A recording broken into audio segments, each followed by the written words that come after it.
সবাইকে জানাচ্ছি নমস্কার। আজকের রেসিপি লাচ্ছা পরোটা। সম্পূর্ণ ভিডিওটা দেখার জন্য আপনাদের কাছে অনুরোধ রইল। একটা থালার মধ্যে ময়দা আর আটা মিশিয়ে নিয়েছি। এখানে ময়দার পরিমাণ আটার থেকে বেশি। এর মধ্যে দিয়ে দিচ্ছি স্বাদ মতো নুন, অল্প পরিমাণে চিনি আর ময়ানের জন্য সাদা তেল। ময়ানটাকে ভালো করে মেশাতে হবে। অন্যদিকে একটা বাটিতে ময়দা আর সাদা তেল মিশিয়ে রেখে দিচ্ছি। ময়ান ভালো করে মিশিয়ে এর মধ্যে জল দিয়ে এটাকে বেশ নরম করে মাখতে হবে। তারপরে এইভাবে রুটির আকারে এটাকে বেলে নিতে হবে, ঠিক এইভাবে। এবার এর মধ্যে একটু গুঁড়ো ময়দা ছিটিয়ে দিয়ে এটাকে ভালো করে এপিট ওপিট করে মিশিয়ে নিচ্ছি। এই রুটিটাকে মেশালে এটা কাটতে সুবিধা হবে।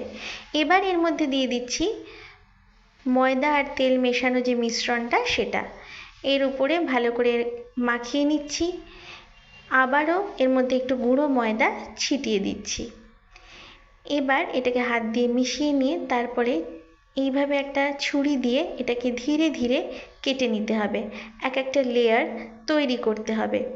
এটা গুঁড়ো ময়দা আর তেল মাখিয়ে নেওয়ার জন্য খুব সহজেই ছুরি দিয়ে কাটা যাবে। এবার ছুরি দিয়ে ধীরে ধীরে আর হাতের সাহায্যে ফোল্ড করে নিচ্ছি। ফোল্ড করার সময় একটু ধীরে ধীরে করতে হবে, তাহলে এর লেয়ারগুলো খুলে যাবে না, আবার বেশি শক্ত হয়ে লেয়ারগুলো মিশেও যাবে না।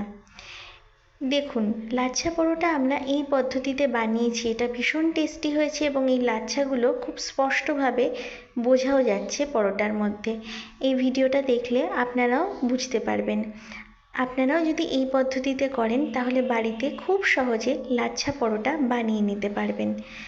এইভাবে আমরা প্রত্যেকটা লাচ্ছা পরোটার লেচি তৈরি করে নিয়েছি, আপনারা যেরকম ভিডিওতে দেখতে পাচ্ছেন। এবার এগুলো বেলে নেওয়ার পালা। যেরকমভাবে আমরা পরোটা বেলি সেইভাবেই বেলে নিচ্ছি।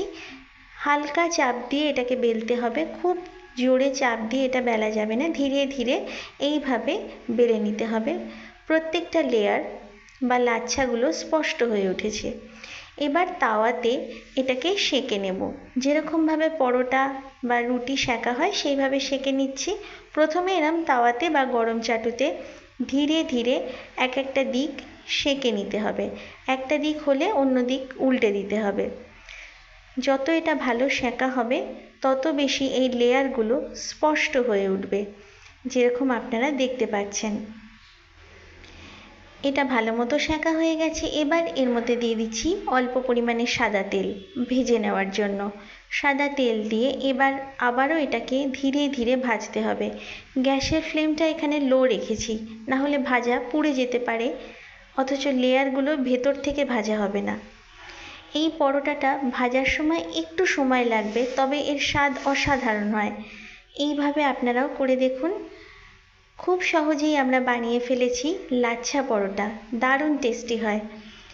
এই ভিডিওটা দেখার জন্য আপনাদের সকলকে ধন্যবাদ। এইভাবে আমরা প্রত্যেকটা লাচ্ছা পরোটা ভেজে নিয়েছি। আপনাদের যদি ভিডিওটা ভালো লাগে তাহলে প্লিজ লাইক করে দেবেন। চ্যানেলটাকে সাবস্ক্রাইব করে নেওয়ার অনুরোধ রইল। কমেন্ট করার অনুরোধ রইল। আপনাদের সবাইকে ধন্যবাদ।